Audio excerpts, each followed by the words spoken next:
우리가 인생을 살아가다 보면 나의 삶에 어떤 전성기가 있을 때가 있습니다. 인생의 전성기가 있을 때도 있고 신앙의 또 전성기가 있을 때도 있습니다. 막 신앙을 시작할 때가 있는가 하면 하나님 앞에 신앙이 뜨거워지고 가장 가까울 때가 있기도 하고요. 어떤 날은 그 전성기가 살짝 빠져서 쇠퇴기인 것 같은 느낌이 들 때도 있습니다. 우리 인생은 어쩔 수 없어요. 감정의 기복도 있고 인생의 높음과 낮음이 늘 반복되기도 하고 형통함과 공고함이 왔다 갔다 하기도 하고 나의 신앙에 있어서도 더 하나님과 가까워지기도 하고 멀어지기도 하는 그런 우리의 모습은 우리 인간으로서 인정할 수밖에 없죠. 근데 이럴 때 하나님은 어떨까? 하나님도 전성기가 있을까? 아니면 하나님도 쇠퇴기가 있을까? 하나님께서 감정에 따라서 막 기복이 있을까라고 생각하면 우리가 성경을 통해서 만난 하나님은 영원 전부터 영원까지 태초부터 마지막 이 세상이 끝날 때까지 우리 하나님은 어제나 오늘이나 영원토록 동일하신 분이십니다. 우리 하나님은 감정 기복에 따라서 우리의 믿음을 재시는 분이 아니고 우리가 어떤 기복을 갖는다고 해서 우리가 형통할 때든지 공고할 때든지 전성기일 때든지 쇠퇴기일 때든지 우리의 좀 오락가락하는 우리의 인생과는 다르게 주님은 언제나 그 자리에 계시죠. 언제나 그 자리에 계셔서 여전히 전능하신 분으로, 여전히 전지하신 분으로, 여전히 사랑이신 분으로, 여전히 은혜가 풍성하신 분으로, 여전히 우리를 포기하지 않고 붙잡아 주시는 분으로 주님께는 전성기나 쇠퇴기가 없죠. 그런 우리 주님을 생각하면서 역대기 말씀을 시작하려고 합니다. 역대기가 쓰여진 당시의 배경은요, 이스라엘의 전성기가 이미 끝난 상황이에요. 이스라엘이 출발을 할 때 아주 멋지게 출발을 했습니다. 하나님께서 모세를 보내셔서 애굽에서 종살이하고 있는 백성들을 이끌어내시죠. 주의 강한 손을 펴셔서 애굽을 징벌하시고 내 백성 이스라엘, 내 장자 이스라엘을 건지어 내셔서 주님께서는 이끌어 가십니다. 그래서 이스라엘 백성들을 구출하시고 구원하셔서 홍해도 건너게 하시고 시내산에서 주의 임재를 보여주시면서 약속도 하시고 법도 주시고 그렇게 하나님께서 자기의 백성을 이끌어 가시죠. 그뿐만이 아니라 모세가 죽은 이후에도 여호수아란 지도자를 세우셔서 가나안 땅을 점령하게 하시는데 가나안 민족들이 결코 만만한 민족이 아닙니다. 이 일곱 족속이 대표가 되는 가나안 족속은요, 아주 강한 민족들이었고 또 악한 민족들이었습니다.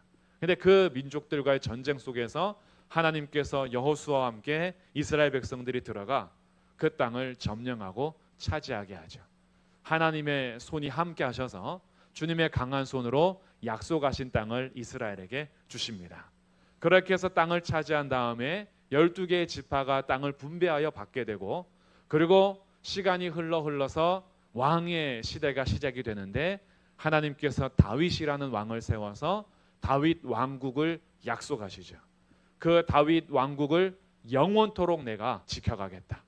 다윗의 왕위를 내가 영원히 할 거야 라고 약속하시면서 다윗의 때에 정말 모든 나라들이 아예 대항을 못할 정도로 다윗의 나라를 아주 높게 세워주셨습니다.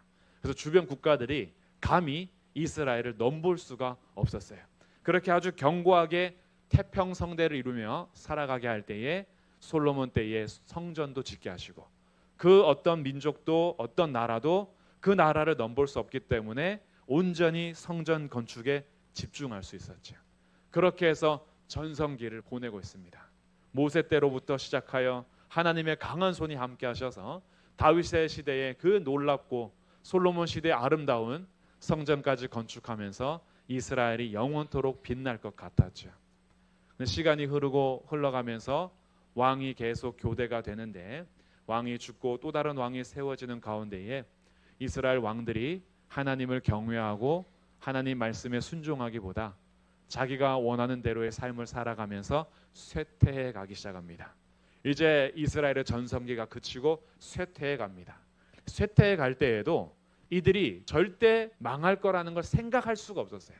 우리나라는 망할 수가 없어. 왜 망할 수가 없냐 하면 하나님이 임재하시는 성전이 있고 하나님이 약속하셔서 다윗의 왕위를 영원히 하겠다라는 약속이 있고 약속과 성전, 임재가 있기 때문에 이스라엘이 멸망한다는 것은 꿈에도 생각하지 않았습니다.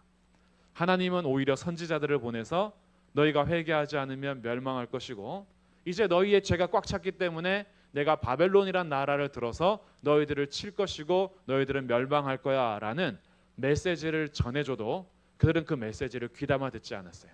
우리나라는 절대 안 망해. 그러면 신앙이 좋았느냐? 그러지도 않았어요. 하나님 섬기지도 않으면서 그냥 믿음만 있었어요. 하나님을 향한 믿음이 아니라 절대 안 망한다는 그 믿음이야. 하나님을 향한 믿음이면 하나님의 말씀을 들어야 되는데 하나님을 향한 믿음이 아니라 자기의 긍정적인 사고의 믿음인 거예요. 우리나라는 절대 안 망해. 그 믿음을 가지고 있었죠. 결국은 멸망합니다. 완전히 쇠퇴기를 지나서 나라가 이제 진짜 멸망했어요. 포로로 다 잡혀갔습니다. 뿔뿔이 흩어졌어요. 이럴 때 질문이 생기죠. 다윗의 국가는 왜 멸망했는가? 성전은 왜 무너졌는가? 하나님께서 다윗의 왕위를 영원히 하겠다라는 약속은 어떻게 되는 것이며 하나님의 임재가 있는 그 성전이 불타버렸는데 이것은 어떻게 된단 말인가? 라는 하나님을 향한 신앙의 질문들과 하나님의 약속에 대한 질문들이 생겨납니다. 그러고 나서 70년이 흘러 포로 생활이 그치고 귀환을 하기는 해요. 3번에 걸쳐서 다시 예루살렘으로 돌아오는데 돌아와서 무너진 성전을 재건하긴 하나 이전 영광 같지 않고 사람들이 와서 예루살렘에 살기는 살지만 이전과 같은 부흥기는 아니고 쇠퇴기에서 겨우겨우 이제 집을 다시 건축하면서 살아가야 하는 이때에 우리가 과연 하나님의 백성으로서 또 하나님께서 약속하신 그 약속은 어떻게 되는 것이며 믿음에 대한 회의와 질문들이 생겨갈 그때에 하나님께서는 에스라를 통해서 역대상하를 기록하게 하십니다. 에스라는 2차 포로 귀환의 지도자이면서 율법을 연구하며 준행하며 가르치는 자이죠. 제사장 가문 출신으로서 그가 하나님과 예배에도 집중하면서 율법에 대해서 연구하여 가르치면서 어떻게 말씀대로 살아야 할지 개혁하고 부흥에 앞장섰던 사람이 바로 에스라입니다. 그를 통해서 이스라엘 역사를 다시 재조명해서 이런 쇠퇴기, 우리들이 이미 전성기를 지나 완전히 멸망하여서 다시 돌아왔으나 정말 이전과는 다른 너무나 미약한 이스라엘의 백성들에게 약속하신 하나님의 약속은 어떻게 되는 것이며 성전은 무슨 의미가 있는지 이런 것에 대해서 하나님께서 에스라를 통해서 말씀으로 가르쳐 주기 시작합니다. 그래서 이 역대상하는 어찌 보면 우리의 믿음은 흥망성쇠 같은 부흥기도 있고 쇠퇴기도 있고 우리의 감정도 좋을 때가 있고 나쁠 때가 있고 또 우리의 상황도 이렇게 잘 나가 형통할 때가 있으면 또 공고할 때가 있고 우리의 상황은 늘 다르지만 그러나 이스라엘 역사 속에서 여전히 계셨던 그 하나님의 신실하신 말씀을 나눠보면서 우리들은 여전히 오늘의 신앙생활이 그리고 나의 요즘이 좀 다를 수는 있어도 하나님은 과연 이런 시대에 어떻게 말씀하시는지 한번 붙잡아 보기도 하고 그 말씀 속에서 오늘날 우리에게 들려주시는 하나님의 말씀을 듣는 귀한 예배가 되기를 주님의 이름으로 축복합니다. 역대 상하에서 중요하게 다루는 것은 첫 번째는 족보를 귀하게 다룹니다. 1장부터 9장까지 족보가 기록되어 있어요. 그래서 오늘은 이 족보의 의미를 한번 살펴볼 것이고요. 두 번째 역대기에서 중요하게 다루는 것은 다윗입니다. 다윗의 국가가 무엇인지를 보여줘요. 그래서 하나님께서 하나님 나라 모델로 삼은 그 때를 다윗의 때로 보는데 이 다윗의 때에 하나님께서 모델로 삼은 하나님의 나라는 어떤 나라인가? 이 특징들을 우리가 찾아볼 때에 오늘 우리가 함께 구하며 또 이루어 가야 할 하나님의 나라가 무엇인지 조금 더 알게 될 수 있고요. 세 번째 중요하게 다루는 것은 성전과 예배입니다.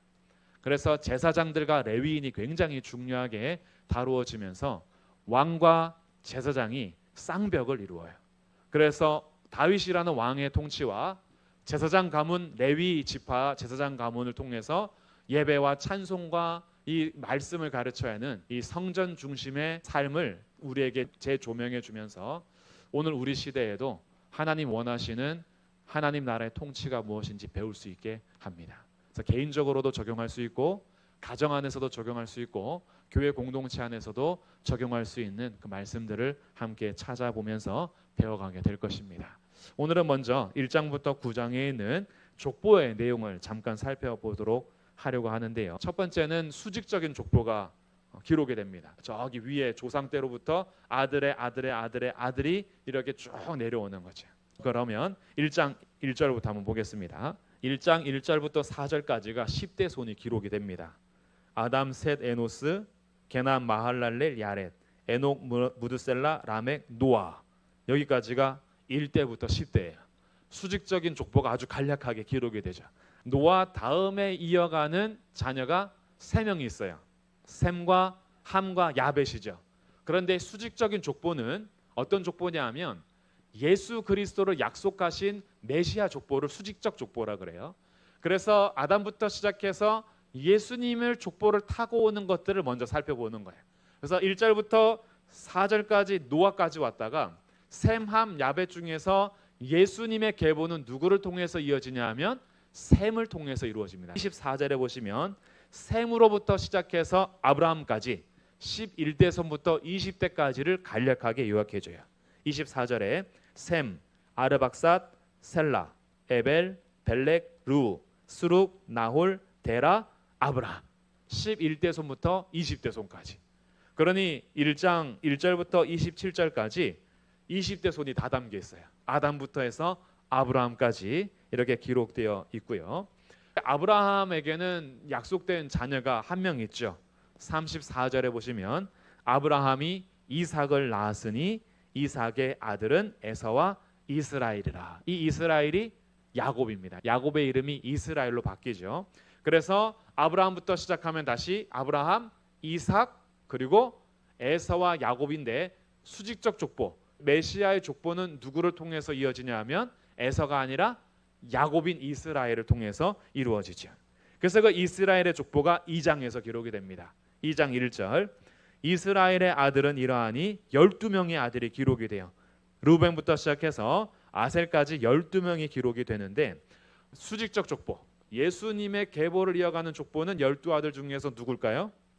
3절에 등장하는 유다입니다. 유다 지파이시죠, 예수님이. 그래서 3절에 유다의 아들은 이렇게 기록이 되고요. 유다의 아들이 에르, 오난, 셀라가 있었으나 에르와 오난은 죽고요. 셀라는 며느리에게 안 줘요. 그래서 며느리가 시아버지하고 넘지 말아야 될 선을 넘어버리죠. 그래서 난 아들이 누구냐 하면 4절에 유다의 며느리 다말이 유다에게서 베레스와 세라를 낳았다. 그럼 예수님의 족보는 베레스와 세라 중에 누굴까요? 5절에 나오는 베레스로 등장하는 거예요. 베레스의 아들 중에서 예수님 족보를 이어가는 사람은 9절에 나오는 헤스론입니다. 그래서 헤스론부터 시작해서 10절에 람, 암미나답, 암미나답은 나손, 나손은 11절에 살마, 살마가 살몬과 동일한 사람이고요. 살몬을 낳고 살마는 보아스, 이 보아스가 유명한 룻과 결혼하는 그 보아스 맞고요. 12절 보아스는 오벳을 낳고 오벳은 이새를 낳았고 이새는 아들 7, 8명을 낳는데 사무엘상에서는 8명으로 역대기에서는 7명으로 얘기해 줍니다. 그래서 15절에 보니까 7째로 다윗을 낳았다 이렇게 기록을 해줘요. 이새 다음에 다윗으로 이제 오게 됩니다. 다윗까지 왔어요. 수직적 족보가 쭉 이제 이어져 오는 거죠. 그리고 이제 다윗의 이야기는 어디서 나오냐 하면 3장으로 갑니다. 3장. 다윗부터 포로기까지 예수님의 족보가 어떻게 이루어지는지를 보여줘요. 물론 구약에는 예수님께까지 나오진 않지만 3장 1절 다윗이 헤브론에서 아들을 낳았습니다. 근데 아들들을 많이 낳았는데 그 중에서 계보를 이어가는 사람은 솔로몬이죠. 그래서 솔로몬의 족보가 10절에 다시 기록이 됩니다. 솔로몬의 아들은 해서 이제 이때부터는 남유다 왕의 족보예요. 그래서 남유다 왕의 족보는 그대로 다윗의 가문을 이어 쭉 이어오는 사람들입니다. 그래서 10절부터 쭉 해서 24절까지 솔로몬 왕의 자손들이 쭉 기록이 돼요. 그런데 어디까지 기록이 되냐 하면 16절에 보시면 여호야김의 아들들은 그의 아들 여고냐, 이 여고냐가 여호야긴이에요. 또 고니야 이렇게 기록되기도 합니다. 근데 여고냐는 포로로 잡혀간 왕이에요. 바벨론으로 포로로 잡혀간 왕이고, 포로로 잡혀가서도 족보가 끊겼느냐? 안 끊겼다라는 거예요. 17절 사로잡혀간 여고냐의 아들들은 그의 아들 스알디엘, 이렇게 족보가 이어져 가고 있다. 그리고 19절에 브다야의 아들들은 스룹바벨, 이렇게 해서 쭉 계속 이어져 가요. 21절에 하나냐의 아들, 22절에 스가냐의 아들 해서 24절에 보니까 에류에네의 아들들은 호다이야와 엘리아십과 해서 엘리아십까지 해서 예수님의 족보까지 쭉 이어지는 것이 이 3장까지의 족보 내용입니다. 이것을 잘 요약한 게 어디냐 하면 마태복음 1장이에요. 지금 마태복음 1장 한번 가볼까요? 마태복음 1장의 차이점은 뭐냐 하면 1장에 기록되어 있는 1대 손부터 19대 손까지는 없고 20대 손부터 기록을 해줍니다. 마태복음 1장 1절 아브라함과 다윗의 자손 예수 그리스도의 계보라. 아브라함이 이삭을 낳고 해서 그 족보를 요약해줬어요. 그리고 나서 15절 가시면 엘리웃은 엘르아사를 낳고 엘르아사는 mat단을 낳고 mat단은 야곱을 낳고 야곱은 마리아의 남편 요셉을 낳았다 해서 이 족보가 예수님께까지 이어지고 있음을 밝혀주는 게 마태복음의 족보인 거예요. 근데 아까 우리 여고냐 했죠. 1장 12절 보시면 바벨론으로 사로잡혀간 후에 여고냐는 스알디엘을 낳고 스알디엘은 스룹바벨을 낳고 스룹바벨은 아비웃을 낳고 아비웃은 엘리야김을 낳고 해서 아까 나왔던 여고냐가 포로로 잡혀가서도 족보를 이어가고 있다. 이것을 마태복음에서도 보여주고 있어요. 자, 그러면 지금 역대기에서 족보는 무슨 역할을 하는가? 먼저 포로로 잡혀갔으니까 우리나라가 멸망했잖아요. 멸망했으면 하나님께서 약속하신 메시아에 대한 약속은 어떻게 되는 것일까? 하나님께서는 아브라함과 다윗의 자손 유다 지파에서 우리를 위한 왕 메시아를 보내주기로 하셨는데 나라가 멸망해 버렸어요. 그럼 그 씨가 과연 어떻게 되는 것인가?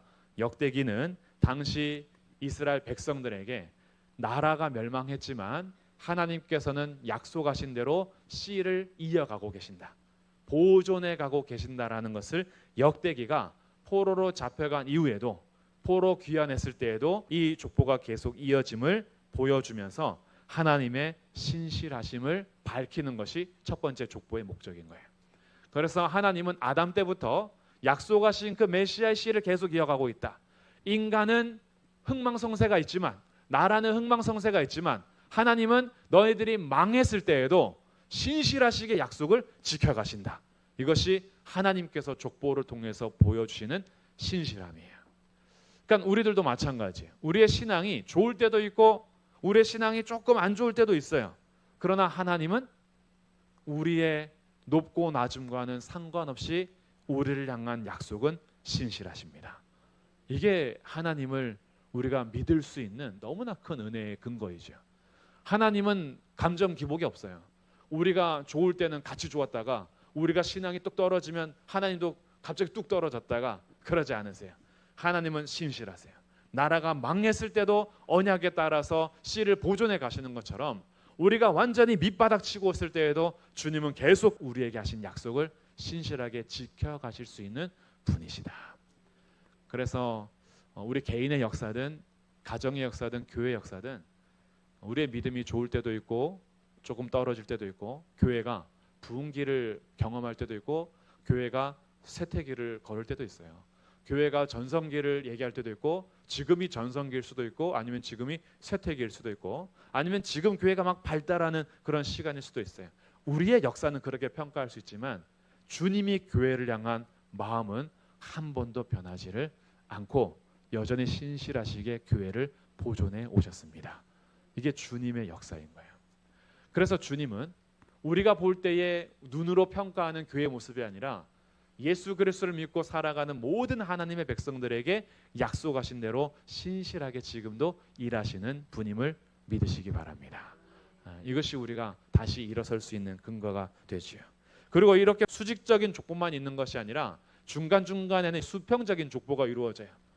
예수님의 족보만 이어가는 것이 아니라 형제들이 많이 생기죠. 자녀들도 많습니다. 그래서 수평적인 족보를 통해서는 하나님께서 말씀하신 대로 민족이 번성하게 하시는 것을 보여주세요. 단지 겨우 메시아의 족보만 이어오는 것이 아니라 정말 자손들을 많이 주셔서 하나님께서 지키시고 보존하시는 이 민족에 풍성하게 하시는 것들을 보여주면서 하나님은 이 약속한 나라를 계속 지켜가시고 또한 수평적으로도 부흥케 하실 수 있는 분이 우리 주님이심을 보여주면서 기억해야 될 지파나 가문별로 또 기록을 하는 것이 4장부터의 기록인 거예요. 4장부터는 12지파의 족보를 기록해 줍니다. 4장부터 8장까지가 그렇게 12지파의 족보를 이어주는데 여기에 대해서는 제가 자세하지 않고요. 족보 가운데 우리가 두 번째 좀 나누고 싶은 것은 수직적인 족보에서는 하나님의 신실하심. 두 번째, 이제 4장부터 8장까지 이어져가는 계속 이어지는 족보를 연결해서 볼 때 족보에서 우리에게 특별하게 알려주시는 것이 있어요. 사람 이름만 계속 기록하는 것이 아니라 죄에 대해서는 심판하시는 장면과 인간이 가장 어둡고 힘들 때에도 구하는 것을 들으시는 하나님에 대한 묘사를 족보 가운데 삽입해 둡니다.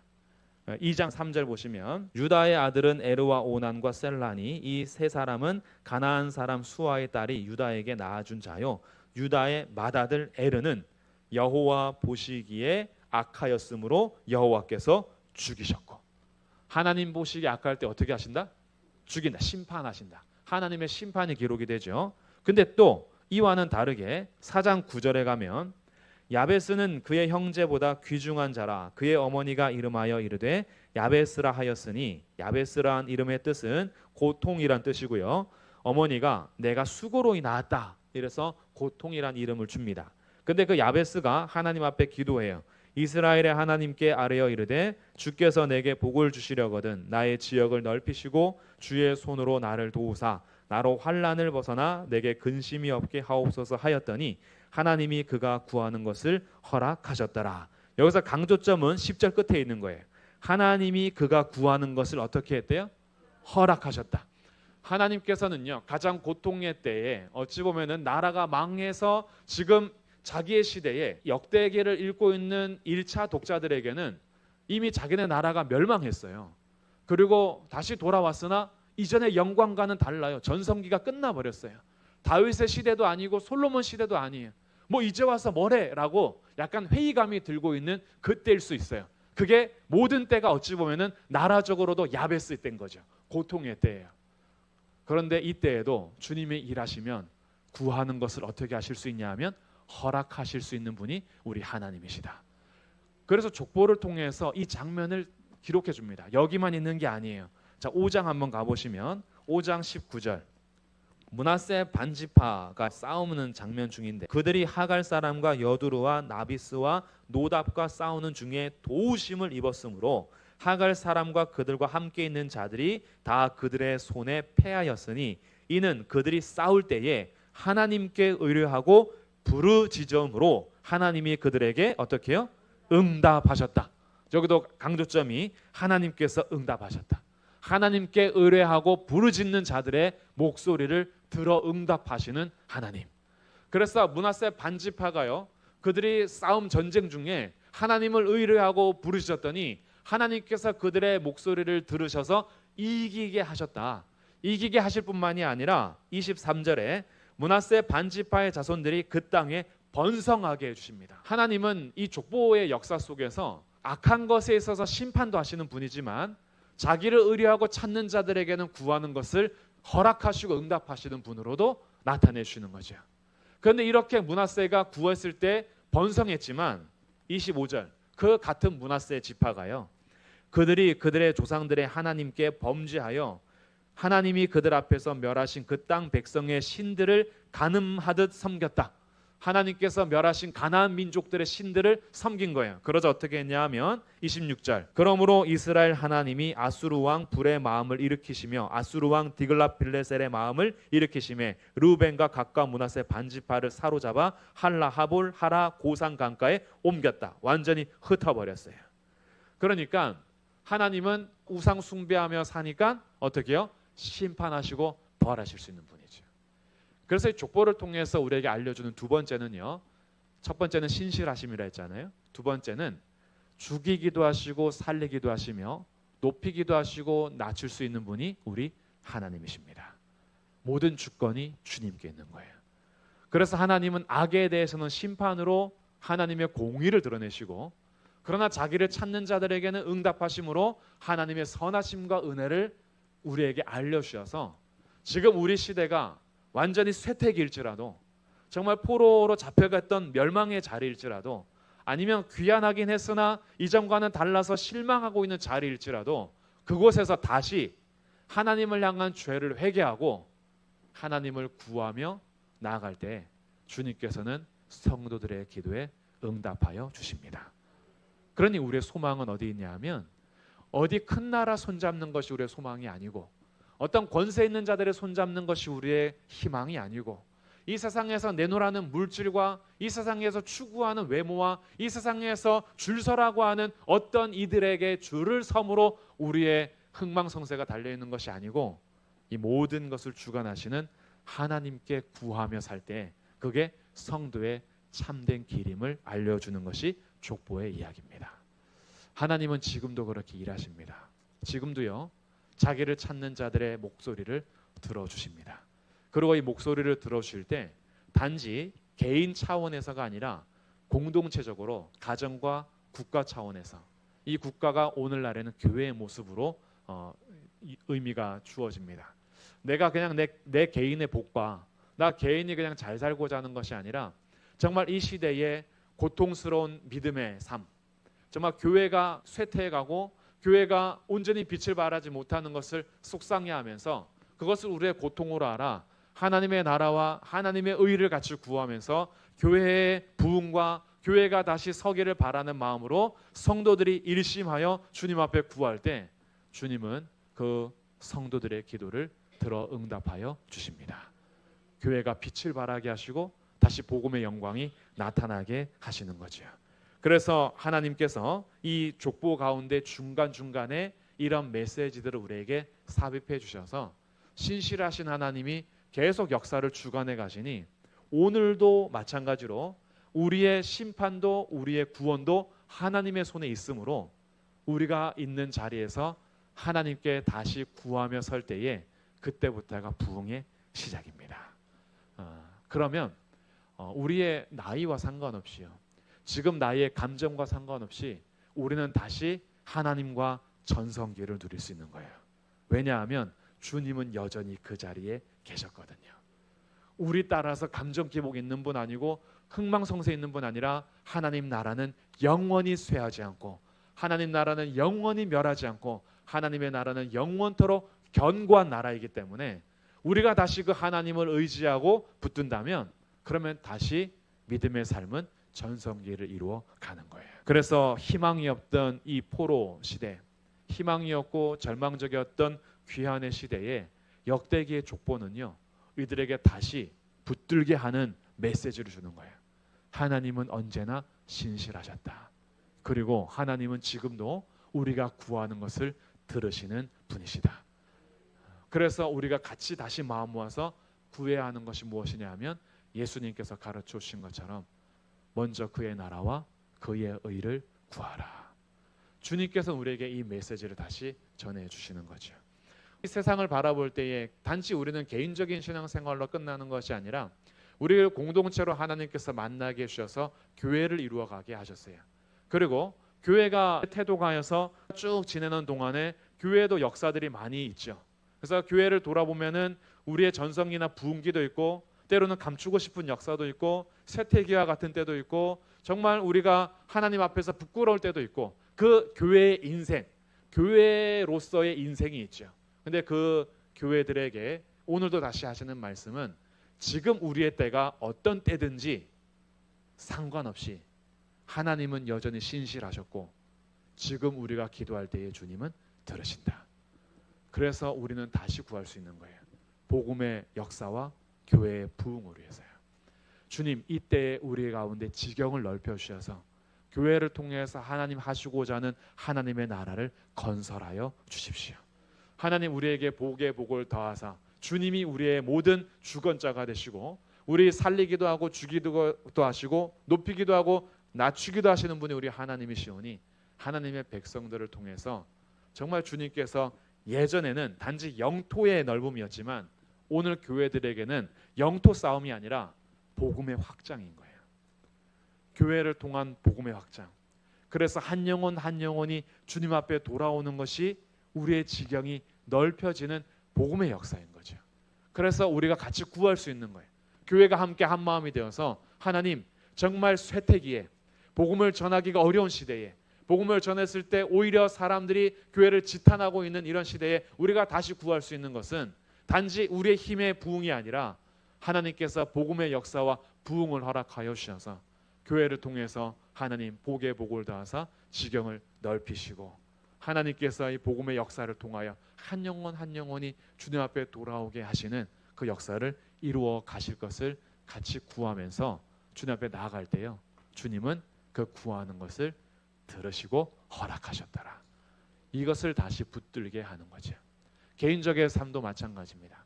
개인적으로도 난 이제 전성기가 끝났어. 이거 아니에요. 우리가 그냥 한 인생이 이제 전성기가 있으면 다시는 전성기가 없는 인생이 그것이 우리의 역사가 아닙니다. 주님은 언제나 지금 오늘 우리에게 말씀하시는 것을 듣고 오늘 주님을 찾길 바라고 오늘 주님 앞에 나아갈 때에 그때 다시 주님과 가까워지는 전성기가 되는 거예요. 그러니 우리는 딱 정해진 게 아니에요. 이제 전성기 끝, 난 이제 쇠퇴기 이런 게 아니라 주님 앞에 서는 그날까지 오늘이 다시 나의 전성기가 될 수 있어요. 주님은 우리의 구하는 것을 허락하시는 분이시기 때문에. 그래서 돌아보면 우리가 오늘도 여기 서 있는 것, 지금까지 내가 살아온 것 오직 주님의 은혜입니다. 하나님의 그 신실함이 아니었으면 오늘 저희는 여기 설 수가 없어요. 우리는 뒤돌아설 때도 있고 그 손을 뿌리칠 때도 있고 때로는 주저앉아서 가고 싶지 않을 때도 있고 완전히 자빠져서 더 이상 못 일어날 것처럼 넉다운 될 때도 있어요. 우리는 그렇게 늘 기복이 있으나 신실하신 주님이 약속하신 대로 예수님을 보내주신 그 하나님께서, 약속하신 대로 오신 그 예수님께서, 보내주신 그 성령님께서 우리의 모든 삶의 자리에서 약속하신 대로 언제나 함께 하셨어요. 그래서 그 함께 하신 은혜가 우리를 다시 세워서 오늘 여기 있게 하신 겁니다. 그러니 그 신실하신 주님 때문에 우리는 앞으로도 맡길 수가 있는 거예요. 그리고 그 신실하신 주님이 악에 대해서는 심판하시고 죄에 대해서는 심판하시지만 또 하나님을 찾는 자들에게, 의지하는 자들에게는 그 구하는 것을 허락하시는 은혜의 하나님을 우리에게 보여주셔서 오늘도 성도들이 다시 일어나 주님을 구할 수 있게 하십니다. 그 은혜에 우리가 초대가 된 거예요. 그래서 어제까지 아니면 오늘 예배하기 전까지 우리의 마음과 상황이 어떻든지 간에 다시 그 신실하신 하나님을 바라보시기를 축복합니다. 그리고 신실하신 하나님이 지금 나의 기도에 귀를 기울이고 있다라는 것을 믿고 다시 기도의 자리를 찾으시고 하나님 앞에 기도하시면서 가정과 교회를 위하여, 하나님의 나라를 위하여, 나의 삶의 부흥과 회복을 위해서 주님 앞에 기도하실 때 그 구하는 것을 허락하셨다라는 하나님의 귀한 응답이 우리 모든 성도들에게 임하기를 주님의 이름으로 축복합니다.